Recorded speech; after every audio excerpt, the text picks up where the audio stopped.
Estamos de volta, pessoal, continuando aqui o nosso domínio 4, começando aqui com o nosso item 4.4. Dado o incidente, aplicar técnicas de mitigação ou controles para proteger o ambiente, para segurar o ambiente. A gente vai falar aqui sobre a reconfiguração de soluções de segurança de endpoint, mudanças de configuração, isolação, contenção, segmentação e SOAR. A gente já falou um pouquinho sobre SOAR, né? De revisar um pouquinho aí. Esse item é bem curtinho, então provavelmente a gente vai acabar ele rapidinho. Introdução. Parte do gerenciamento de incidentes é a mitigação da vulnerabilidade que levou ou permitiu que o comprometimento ocorresse. A aplicação de um controle de segurança ou salvaguarda apropriado pode prevenir a recorrência do incidente ou reduzir a gravidade de futuros incidentes. Reconfigure Endpoint Security Solutions. Um número significativo de eventos de intrusão organizacional ocorre por meio de um dispositivo endpoint.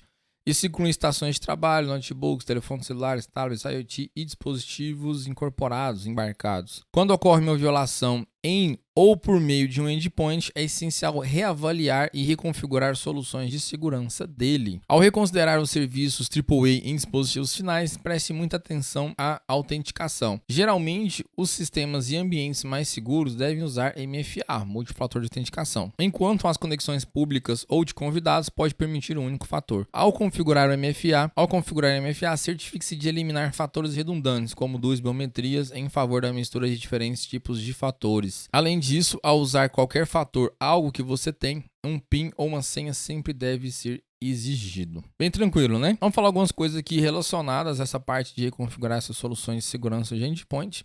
Começando com essa lista de aplicações aprovadas. O material não gosta dessa parte de whitelist, blacklist. Eu acho que eu comentei isso no início, não me lembro. Mas enfim, só para esclarecer mesmo. Um software não autorizado pode ser uma causa de infecção por malware ou uma violação das licenças de uso. Os trabalhadores não devem ter autoridade ou permissão, para instalar o software de sua escolha. Em vez disso, os usuários devem poder usar apenas o software instalado pelos administradores do sistema. Programas independentes e portáteis, ou seja, executáveis portáteis, o famoso PE, e aplicativos instalados podem ser limitados usando uma lista de aplicativos aprovados ou uma lista de aplicativos permitidos, também conhecida como whitelisting, para que apenas executáveis pré-aprovados tenham permissão para funcionar no sistema. Se um software não autorizado for descoberto no sistema, determine quem instalou o aplicativo e se é um dos seguintes: um aplicativo legítimo útil para tarefas de trabalho, se ele é potencialmente malicioso e se apenas não está relacionado ao trabalho. A pessoa deve ser repreendida e possivelmente demitida se tiver violado repetidamente a política da empresa. Se o usuário contornou as medidas de prevenção de instalação de software, reforce essas medidas de segurança ou complemente-as com técnicas de prevenção mais restritivas. Acontece muito, pelo menos assim, onde eu já trabalhei. Pessoal,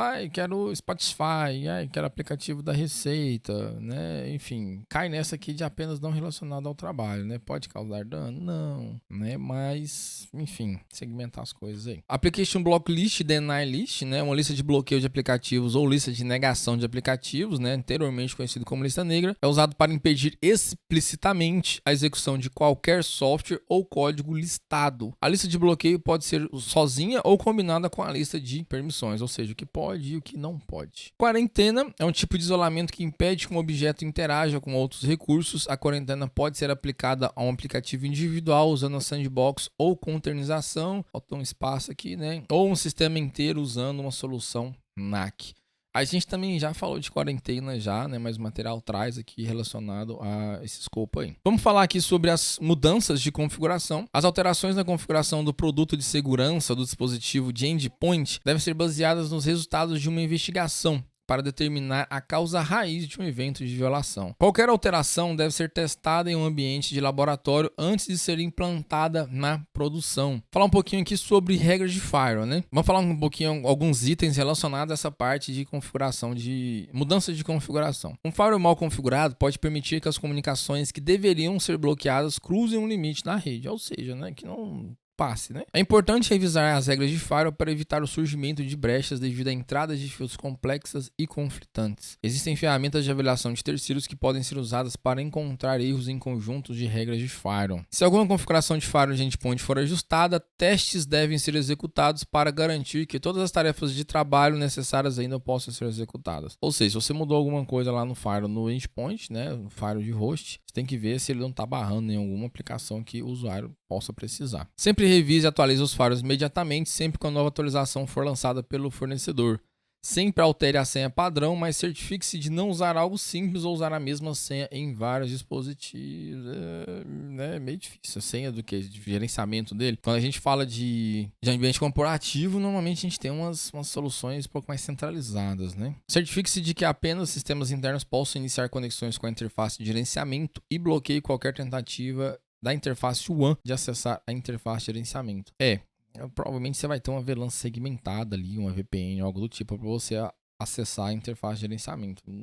Pela WAN realmente não é muito seguro, não. MDM, as ferramentas de gerenciamento de dispositivos móveis, né, podem enviar configurações atualizadas ou regras de proteção para os dispositivos gerenciados. Então tem que ter cuidado com essa parte também de mudança de gerenciamento dos dispositivos móveis. DLP, as ferramentas de prevenção de perda de dados, né, o Data Loss Prevention, podem ser atualizadas com informações relacionadas a um incidente ou infecção por malware para identificar e ou impedir que funcionem no futuro. Também são coisas que também tem que ver, essa parte de atualização, modificações. Filtro de conteúdo e filtro de URL, né? Um filtro de conteúdo pode falhar quando não está verificando as comunicações de forma adequada ou completa. Deve ser posicionado em uma arquitetura de rede onde seja capaz de obter acesso ao payload de texto em claro do protocolo de aplicação. Isso pode ser na borda da rede ou em cada dispositivo de endpoint. Quando a gente fala quando está no ambiente corporativo também, você vai ter que ter um certificado nas máquinas para fazer DPSSL, né? Um pouco mais complexo do que esse payload em texto claro aqui. A filtragem do conteúdo é semelhante à inspeção profunda de pacotes e geralmente é implementada em um firewall de camada de aplicativo, como um AF. Foi o que eu acabei de comentar com vocês. Na verdade, não precisa nem ser exatamente um AF ou um firewall de Next Generation já tem capacidade de fazer isso aí. Caso contrário, se o filtro de conteúdo não conseguir visualizar a carga útil do protocolo de aplicativo ou a carga útil criptografado, o filtro não será aplicado corretamente. Aí o que acontecia muito, pelo menos quando eu mexia, né, na minha faculdade tinha o pessoal mexia com um proxy transparente. O proxy transparente ele não filtrava HTTPS. Aí você usava um proxy que encapsulava HTTPS,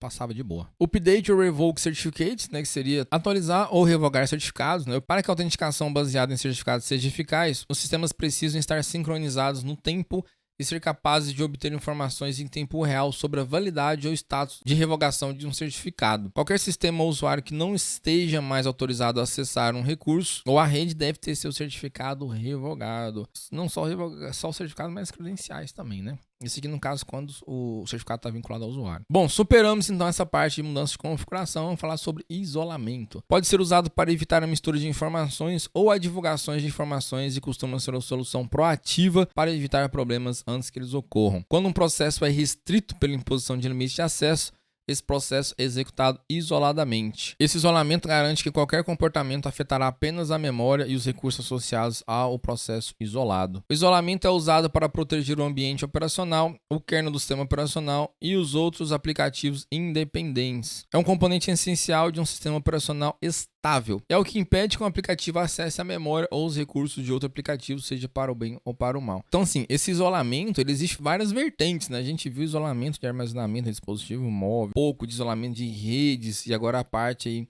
dentro do sistema operacional. Então, assim, tá bem amplo esse contexto desse isolamento, né? E vai, dependendo da pergunta lá, vai ter um contextozinho pra mim, pra você saber do que se fala. Dificilmente ele vai querer bagunçar nesse ponto aí, vai saber o que você sabe ou não. A contenção geralmente é uma resposta reativa a um incidente em que o item ofensivo é impedido de causar danos. Essa é a terceira fase principal da resposta a incidentes. A gente já viu na aula passada, inclusive, né? Segmentação é uma técnica de segurança onde as redes são divididas em diferentes agrupamentos e o tráfego é restrito ou filtrado que cruza entre os agrupamentos. A gente também já viu isso daí. Parte de SOAR, Security Orchestration and Automated Response, orquestração, automação e respostas seguras é uma pilha de tecnologia que consiste em orquestração e automação juntamente com inteligência de ameaças e resposta a incidentes. Essencialmente, a plataforma recebe dados de várias fontes e em seguida aplica fluxos de trabalho que podem ser integrados em vários sistemas em ações específicas. A orquestração é o processo de receber e combinar as diferentes formas de dados e coordenar os fluxos de trabalho. Muitos fluxos de trabalho ainda exigem etapas manuais, mas muitas outras podem ser automatizadas. E essa automação permite que o sistema execute ações específicas sem interação humana, ou seja, faz alguns bloqueios ali, algumas respostas, sem ter que ter um humano ali para comandar isso daí.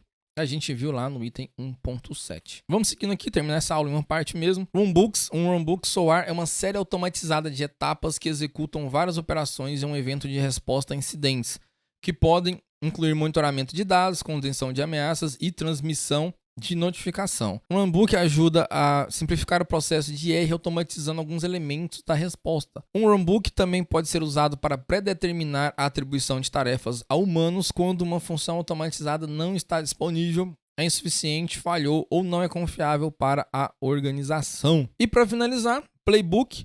Playbook SOAR é uma lista de verificação das etapas de IR a serem executadas pelos membros do IRT, né, o Incident Response Team. Um playbook geralmente inclui várias listas de verificação específicas de cenários, situações diferentes que podem ser usadas com base nos ativos e ameaças específicos envolvidos em um incidente.